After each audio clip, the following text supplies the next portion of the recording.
గ్యారంటీలను మింగిన రుణమాఫీ చేస్తే చాలు అనుకుంటున్న సర్కార్ మిగిలిన గ్యారంటీలు ఊసేలేదు. మీడియా మేనేజ్మెంట్ తో డైవర్షన్ పాలిటిక్స్.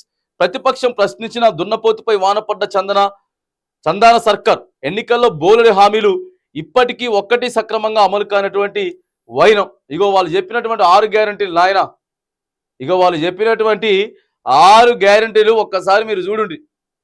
మళ్ళీ ఒక్కసారి చూద్దాం, ఎందుకైనా మంచిదే. మళ్ళీ ఒకసారి చూడాలి 6 గ్యారంటీలు ఒకసారి గుర్తు చేసుకుందాం. గృహజ్యోతి కింద ప్రతి కుటుంబానికి 2000 యూనిట్ల ఉచిత విద్యుత్ ఒకటి. రైతు భరోసా ప్రతి ఏటా 15,000 రూపాయలు. తర్వాత కౌలు రైతుకి 12,000 రూపాయలు. ఆ తర్వాత వచ్చేసేసి 500 రూపాయల బోనస్. ఈ 3 కలిపి ఒకటి అనుకుందాం.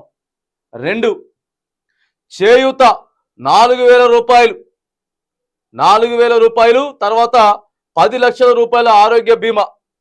లేదు ఈ మూడు ఉన్నాయి, ఒక్క దాంట్లో 3 ఉన్నాయి, ఇది ఒకటి. 4 తర్వాత ఈ యొక్క 2 4 2 6 4 2 6 కదండి, అంతే కదా. ఇప్పుడు ఎందుకనంటే రైతు భరోసా కింద 15,000 రూపాయలు కేవలం.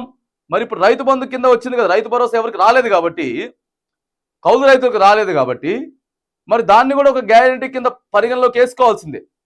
కేవలం రైతు భరోసా 15,000 రూపాయలు ఇచ్చేస్తే కుదరదు. కౌలు రైతులకు ఇవ్వాలి, 500 రూపాయల బోనస్ ఇవ్వాలి. కాబట్టి అక్కడ 3 కనిపిస్తా ఉన్నాయి. 3 1 4 ప్లస్ ఈ యొక్క 2 6 పోతేగా ఇందిరమ్మ ఇల్లు లేని వారికి ఇంటి స్థలం 5 లక్షల రూపాయలు. ఉద్యమకారులకు 250 చదరపు గదుల ఇంటి స్థలం. 6 2 7 8 కనపడతా ఉన్నాయి. ఇందిరమ్మ ఇండ్లు లేని వాళ్ళకి ఇంటి స్థలంతో పాటు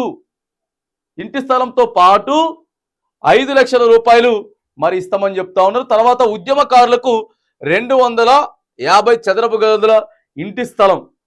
6 2 8. ఇక పోతే మహాలక్ష్మి పథకం కింద మహిళలకు 2,500 రూపాయలు. మహిళలకు 2,500 రూపాయలతో పాటు 500 రూపాయల గ్యాస్ సిలిండర్. ఆర్టీసీ బస్సుల ఉచిత ప్రయాణం. ఈడ ఎన్ని కనపడతా ఉన్నాయి? ఈడ 3 8 3 11 8 3 11. మహిళలకి 2,500. తర్వాత గ్యాస్ సిలిండర్ 500. తర్వాత ఆర్టీసీ బస్సుల ఉచిత ప్రయాణం అనేది అక్కడ ఒకటి కనపడతా ఉన్నది. మొత్తం 11. ఇక పోతే యువ వికాసం. విద్యార్థులకు 5 లక్షల విద్యా భరోసా కార్డు. విద్యార్థులకు 5 లక్షల ఉచిత విద్యా భరోసా కార్డు ప్రతి మండలంలో. Telangana international schools. ఈ యొక్క 2 11 2 కలిపి మొత్తం 13 హామీలు, 13 గ్యారంటీలు ఇచ్చిండ్రు. 6 గ్యారంటీలలో మొత్తం కలిపితే 13 ఉన్నాయి. ఈ 13లో ఎన్ని వచ్చినాయి? అసలు ఏమిస్తా ఉన్నారు? కనీసం ఇప్పటి నుంచైనా సరే, ఇప్పటికైనా సరే వాటి గురించి మాట్లాడుతూ ఉన్నారా? కేవలం డైవర్ట్ పాలిటిక్స్ చేసుకుంటా రైతు రుణమాఫీ గురించే మాట్లాడుతూ ఉన్నారు.